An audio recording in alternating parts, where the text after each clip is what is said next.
What if the chaos you see in one country isn't just random? What if it's actually part of a much, much bigger, hidden global power play? Well, today we're going to break down a pretty viral narrative from a channel called Hakikat TV that claims exactly that. And they put Iran right at the center of what they say is a looming global crisis. Okay, so the video kicks things off with this really stark declaration. It frames the whole situation as the absolute worst it's been in over 4 decades. Talk about a powerful opening, right? It's designed to grab your attention from the get-go. So let's unpack how they build this case, starting right there on the ground. All right, so to really get to the heart of their argument, we first have to look at the picture they paint of the chaos happening inside Iran itself. So the picture they're painting is of a society that's basically on the verge of collapse. They claim all the basic systems are breaking down. We're talking nationwide internet blackouts, ATMs and debit cards just not working, and huge cash shortages that are paralyzing everyday life. And according to this source, while protests had been going on for about 2 weeks, things just exploded in the last 48 hours, with government buildings being set on fire all over the place. And then the narrative really escalates. It zeroes in on these incredibly symbolic acts of defiance. The video claims the protesters have actually breached and set fire to the compound of Iran's supreme leader, Ayatollah Khamenei. Now, that detail is absolutely crucial to their story because it reframes the whole thing. This isn't just a general protest anymore. It's being presented as a direct, personal assault on the regime's highest authority. But right after setting this scene of a full-blown internal revolt, the video does a complete pivot. It starts suggesting that this chaos, well, it isn't spontaneous at all. This is where they introduce a theory of foreign intervention, and they have a name for it, Plan B. So, the big question the video wants you to ask is this.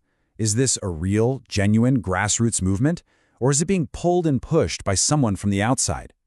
The narrative they build is that when the first wave of protests didn't manage to topple the regime, a new, way more aggressive phase got kicked into gear.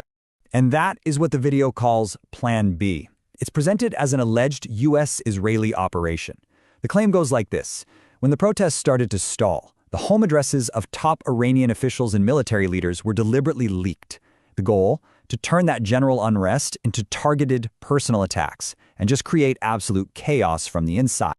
Now, according to the video, this whole alleged foreign intervention thing is made even worse by the Iranian government's own actions. By threatening mass executions, they say the regime has accidentally, or maybe not so accidentally, pushed the protesters into a corner, a real point of no return. And this creates what the video frames as the ultimate dilemma. Think about it from the protesters' perspective. If they turn back now, they're facing execution. So their only path to survival, as it's presented, is to just keep pushing forward and see this thing through to the very end. It's an absolute life-or-death struggle.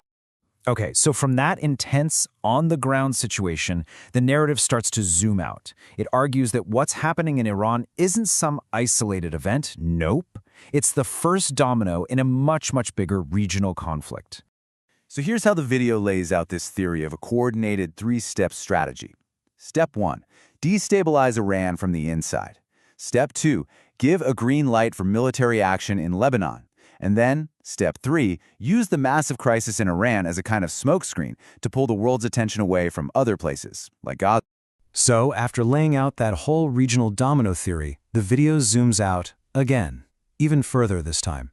It frames this entire episode as just one piece of a much larger U.S. campaign for total global dominance.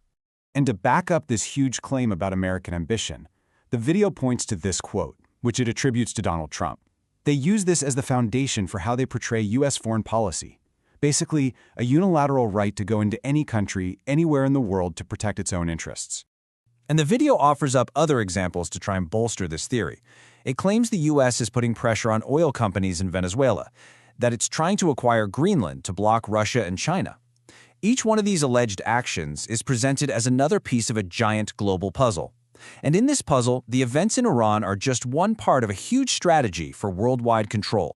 The narrative then takes a shot at Western powers for what it calls selective outrage. The argument is pretty straightforward, that principles like democracy and human rights are applied, well, inconsistently. They'll condemn adversaries like Iran and Russia, but at the same time, they allegedly turn a blind eye to similar actions by their allies, or what the video calls their favorite dictators.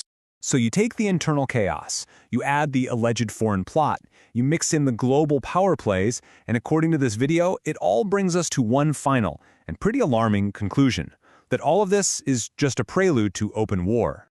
The video claims the whole situation is right on a tipping point. U.S. forces are supposedly in position, and a military strike could happen at any second. And it presents only two possible outcomes. Either the Iranian government falls, or if it survives, it immediately launches a massive retaliatory counterattack. And what would be the goal of an attack like that? Well, according to this source, is to destroy 40 to 50 years of Iran's progress in a single day. The main targets? They're underground missile facilities. The whole thing is designed to be a decisive, crippling blow to their military. So, there you have it. That is the really intricate narrative laid out by Haqiqat TV. You've got internal strife, alleged foreign intervention, and these huge global power politics all crashing together on a single point.